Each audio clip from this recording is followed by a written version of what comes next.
Gather round, here comes another Drive Time confession. Yours, always welcome, confessions@bbc.co.uk, and the podcast will be available tomorrow with all of this week's stuff on it. Father Simon and the Forgiving Collective, this comes from Mark Noble. I appear to have his full name, and so hopefully that didn't just escape, and maybe he's called something else. Anyway, Mark Noble.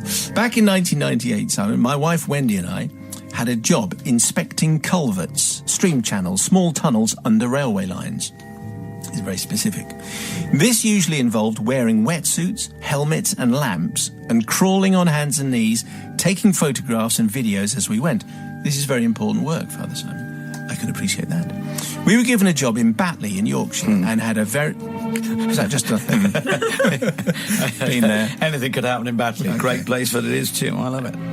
Anyway, we had a very vague plan of where this particular culvert went. We wandered over the assumed route, which took us down an alleyway at the side of a graveyard. This is where we met the railway, which had a very distinctive cast iron footbridge over it. There are lots of people going, yeah, I know. Pleasantries were exchanged with two council workers who were clearing leaves from drains alongside the graveyard wall, and we went to find the entrance to the culvert. Brackets, stream channel / small tunnel. We were soon underground and followed the culvert for several hundred metres to a place where a chink of daylight came through a gap between flagstones which formed the roof. Peering through, the cast iron footbridge could be seen in one direction, and in the other direction, the council workers were stood almost directly overhead, surrounded by all the graves of the graveyard. Various drain pipes entered the culvert at this point, and suddenly the gloved hand of one of the council workers appeared right at the side of us. He was just doing his job, clearing as many leaves as he could, and some of them fall down holes like this. He was just reaching for some soggy old leaves. Well, I'm afraid I couldn't resist. Suddenly, I reached out and grabbed his hand with a death-like grip and held on tightly. This was the climax of that fine movie, Carrie. Sorry, spoiler.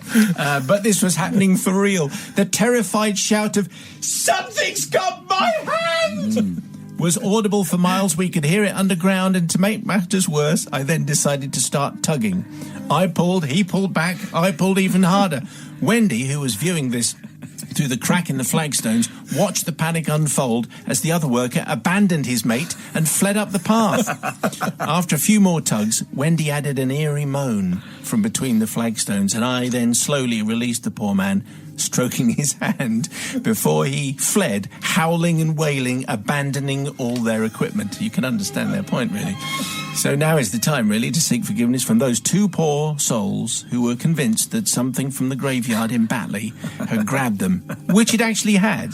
And also all their disbelieving friends and family who had to listen to their tale because their story is kind of true. And you can imagine they have been going around. You'll never guess what. I was clearing all that stuff from the graveyard in Batley, and something yeah, of course it did. No, it genuinely did. Well, here's the answer. It was Mike Noble and his wife Wendy, because that's what their job was. Do you know, it's a difficult one because he could have ruined that poor man's life. I mean, some people, they're very sensitive souls, and he could have been one of them. In Batley? Not been to Batley, have you? Okay, fine. In that case, it was very funny, and I'm going to forgive. You are going to forgive. All right. Okay. Nigel says that they're all, hardy. Okay, Nigel, go on then. A variety of things can happen in Batley, and this was just one of them. My biggest worry was the mate might come back with a shotgun or something like that, because it's a big clay pigeon fraternity. But he didn't, fortunately. So the very noble Mark got off, and I think it was basically okay. I think it was very funny. Maybe it has taken a number of years to tell him. I mean, he didn't have a heart job or anything like that, and his mate abandoned him. So it is incredibly funny, but they are made from granite in Batley, so I'm sure it's all very forgivable. Let's see what Seth makes of all that. What do you think? What do you think, brother Seth? A brilliant practical joke, particularly with the stroke of the hand at the end. And the great thing about it's a practical joke. It wasn't planned. It was just spontaneous. Yes. The hand comes down, you're underground, you grab it, he's in a graveyard. Yeah, I could just imagine being there, and I would have done exactly the same thing. So it has